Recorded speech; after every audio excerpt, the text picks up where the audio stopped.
अभिनंदन करते की मुख्यमंत्री माझी लाडकी बहीण योजना आपण लागू केली। त्यांना आपण 1500हून 2100 देणार आहे। डिसेंबर महिना संपत आलाय, ते आपण लवकरात लवकर 2100 द्यावे।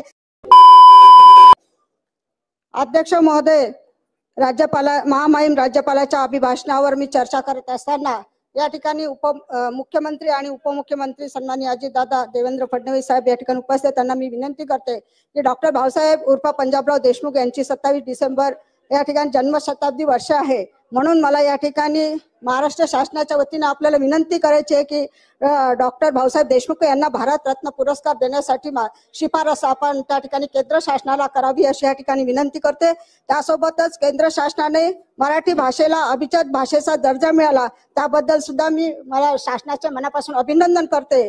आणि सगळ्यात महत्त्वाचं म्हणजे मार्चच्या अधिवेशनाच्या वेळेस शासनाने या ठिकाणी सन्माननीय अजितदादा आपण त्या ठिकाणी अमरावती शहराला मध्ये वर्क फ्रॉम टाउनचं इन्फ्रास्ट्रक्चर उभे करण्याची मान्यता दिली होती, परंतु आता याला आपल्याला चालना द्यायची गरज आहे। कारण आमच्या अमरावती विभागामध्ये अमरावती शहरामध्ये अनेक या ठिकाणी इंजिनिअरिंग कॉलेज आहे, त्या ठिकाणी अनेक कॉलेज आहे, त्या ठिकाणी हजारो विद्यार्थी त्या ठिकाणी इंजिनियर होऊन डिप्लोमा होऊन आणि कॉलेजच्या त्या ठिकाणी असणे ग्रॅज्युएट पोस्ट ग्रॅज्युएट होऊन मुलं होतात, पण त्यांना रोजगार मिळत नाही। त्यांना पुन्हा मुंबई किंवा महाराष्ट्राच्या बाहेर नोकरीसाठी जावं लागते। म्हणून मला या ठिकाणी शासनाला विनंती आहे की इंजिनिअरिंग कॉलेजची 125 एकर जागा आहे। आज इंजिनिअरिंग कॉलेज त्यामध्ये चांगल्या पद्धतीने चालत आहे, ती जागा जास्त असल्यामुळे त्या ठिकाणी आपण शासनाने ती ताब्यात घ्यावी, त्याचा प्रस्ताव मी आपण आपल्याकडे दिलेला आहे।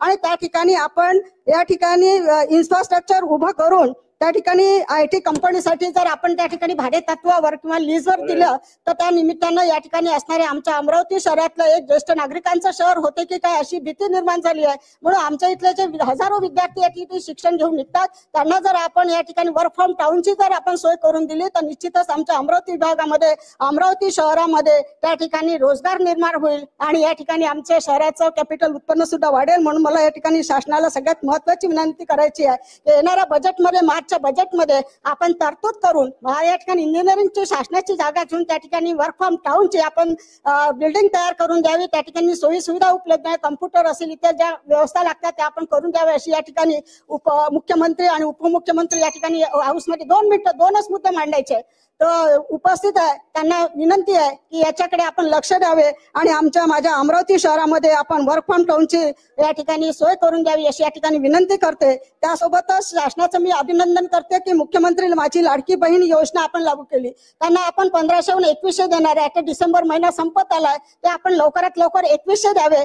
परंतु त्यासोबतच संजय गांधी योजना असेल, श्रावणबाळ योजना असेल, कारण आपण एका व्यक्तीला एकच योजना देतो, म्हणून संजय गांधी योजना असेल किंवा श्रावणबाळ योजना असेल यांना सुद्धा आपण 2100 रुपये करावा अशी या ठिकाणी विनंती करते। आणि सगळ्यात महत्त्वाचा विषय अमरावती बेलोरा विमानतळ, मुख्यमंत्री या ठिकाणी देवेंद्र फडणवीस साहेब आपण हाऊसमध्ये आहे, मागच्या वेळेस सांगितलं तर मागच्या डिसेंबरमध्ये अमरावतीचं बेलोराचं विमानतळ आपलं विमानतळ चालू होईल, पण अजून झालेलं नाहीये। डिसेंबर 24 संपत आलेलं आहे, म्हणून मुख्यमंत्री महोदयांना विनंती, आपण म्हटलं पैशाची कुठे कमी पडणार नाही, आता पैसा आला पण ते चालू झालं नाही, म्हणून आपण लक्ष देऊन अमरावतीचं बेलोराचं विमानतळ आपण त्या ठिकाणी चालू करावं, म्हणजे त्या ठिकाणी येणारे मेगा उद्योग प्रकल्प आलेला आहे त्याला चालना मिळेल। IT कंपनी आल्या तर त्या IT कंपनीच्या माध्यमातून ती सुद्धा आमच्या अमरावती शहरामध्ये येईल आणि बेलोरा विमानतळाच्या माध्यमातून या ठिकाणी आपण लवकरात लवकर चालू करावं अशी या ठिकाणी विनंती करते। त्यासोबत पर्यटन स्थळ म्हणून धारणीला इको टुरिझमची मान्यता दिली आहे, पण ते चालू झालं नाही, त्याचा सुद्धा प्रस्ताव आपल्याकडे आहे, त्याला सुद्धा शासनाने मान्यता द्यावी।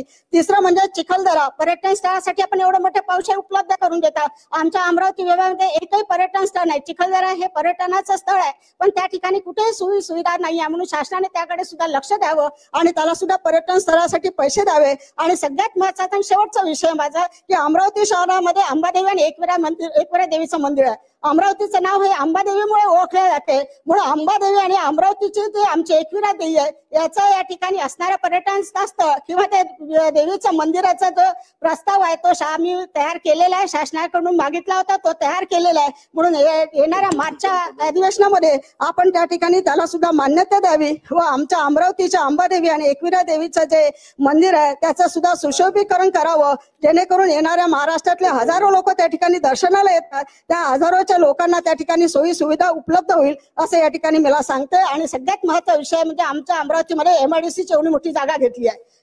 या ठिकाणी 2007 मध्ये या ठिकाणी मेगा प्रकल्प मंजूर झाला होता. त्या ठिकाणी रेमंड सारखी कंपनी आली, पण त्या रेमंड सारखी कंपनी 3 फेज मध्ये चालायला पाहिजे, ती फक्त एकाच फेज मध्ये चालत आहे, 2 फेज मध्ये चालत नाहीये. कारण त्या ठिकाणी अडचणी आहेत. म्हणून शासनाला माझी विनंती आहे की त्या ठिकाणी असणाऱ्या जे इन्सेंटिव्ह आपण द्यायला पाहिजे शासनाने, कारण बाहेरच्या राज्यात आपण वेगळं देतो, पण या ठिकाणी असणाऱ्या विभागामध्ये आपण लक्ष द्यावं. अमरावती विभाग हा खूप मागासलेला आहे, तिथे शेतकऱ्यांच्या आत्महत्या होतात. त्या ठिकाणी असणारा ज्या काही सोयी मागासला भाग असल्यामुळे त्या ठिकाणी सोयी सुविधा नाही आहे. म्हणून मला या ठिकाणी विनंती करायची आहे की आपण जे केंद्र शासनाने मेगा टेक्सटाईल पार्क मंजूर केलेला आहे, त्याचं काम चालू झालेलं आहे.